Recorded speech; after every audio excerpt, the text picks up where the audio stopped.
Hello students, next हम discuss करेंगे exercise 12.3 के लिए क्वेश्चन नंबर 8। क्या कह रहा है? Surjeet purchase a new house costing 40 lakh rupees में उसने घर खरीदा and made a certain amount of down payment. उसने कुछ दे दिया, तो लेट कर लेते हैं। पहले डाउन पेमेंट गिवन नहीं है because let down payment equals to X rupees मान लिया मैंने। सो ही balance by taking home loan by X Y Z bank. If his equated monthly instalment भी गिवन है आपको, मतलब ईएमआई भी गिवन है आपको 30,000 की, और आई का वैल्यू जो है वो भी गिवन है 9/100 होगा, मल्टीप्लाई 12 करेंगे, इसको सॉल्व करेंगे 0.0075 आएगा। अभी लास्ट क्वेश्चन में सॉल्व किया है। एन का वैल्यू कितना होगा? 25 मल्टीप्लाई 12 हो जाएगा इंस्टॉलमेंट में कन्वर्ट करने के लिए, तो 300 नंबर ऑफ इंस्टॉलमेंट्स आ जाएंगे। ठीक है। What is the initial down payment, वो निकालो। तो देखो, सबसे पहले फॉर्मूला बताता हूँ मैं आपको क्या रहेगा ईएमआई का। देखो, सबसे पहले प्रिंसिपल अमाउंट क्या होता है,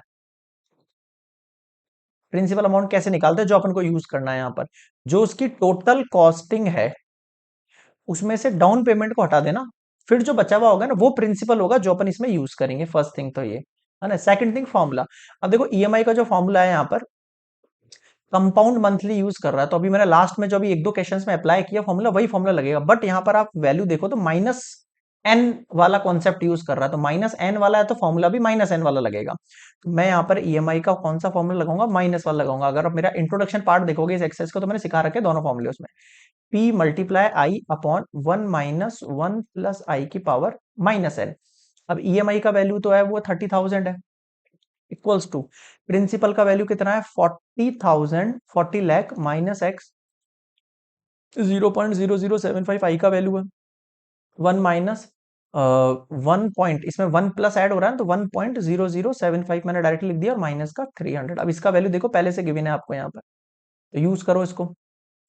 40 lakh minus x multiply 0.0075 divide 1 में से माइनस कर दो 0.1062 को, और इक्वल्स टू में चल रहा है 30,000। अब इसको स्टेप को अपन नेक्स्ट स्लाइड पर लेंगे, यहाँ सॉल्व होगा नहीं पूरा,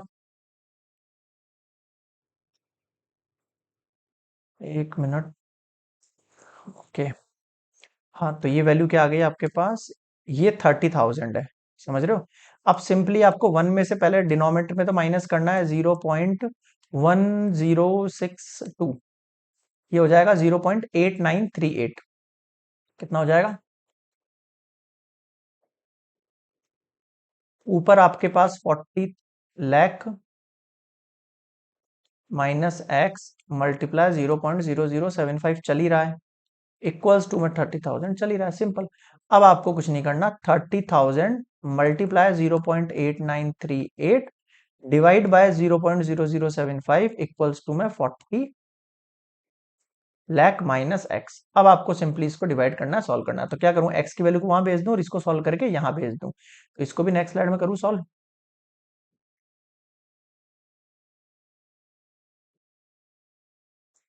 तो देखना क्या वैल्यू आ जाएगी आपके पास यहाँ पर, एक सेकेंड।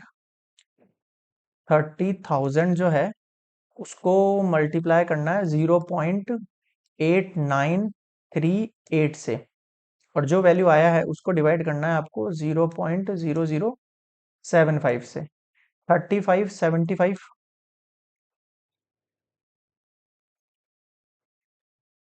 3575 और 200, ये वैल्यू आ गया। अब क्या करूं मैं? अब बिल्कुल सिंपल है भाई, एक्स को वहां भेजो, इसको यहाँ भेजो, तो एक्स इक्वल्स टू हो गया है आपके पास 40,000 माइनस 35,75,200। अब आप इसको सब्सट्रैक्ट कर दो, यानी कि 40 लाख में से माइनस करना है मुझे 35, 75 और 200। कितना बच गया? 42480, 24800 आया समझ में? यानी कि 4,24,000 रुपीज जो था वो क्या था आपका? डाउन पेमेंट था। मैंने कैलकुलेटर यूज किया इसलिए कैलकुलेशन थोड़ी सी जल्दी हो गई, बट आपको नहीं करना, आपको खुद से करना पड़ेगा सॉल्यूशन, तभी एग्जाम के अंदर कर पाओगे। ओके, सो फॉर्मूलाज वगैरह कॉन्सेप्ट वगैरह एकदम क्लियर रखना बस अपने। तो नेक्स्ट मिलते हैं एग्जाम्पल नंबर 9 पर। ओके।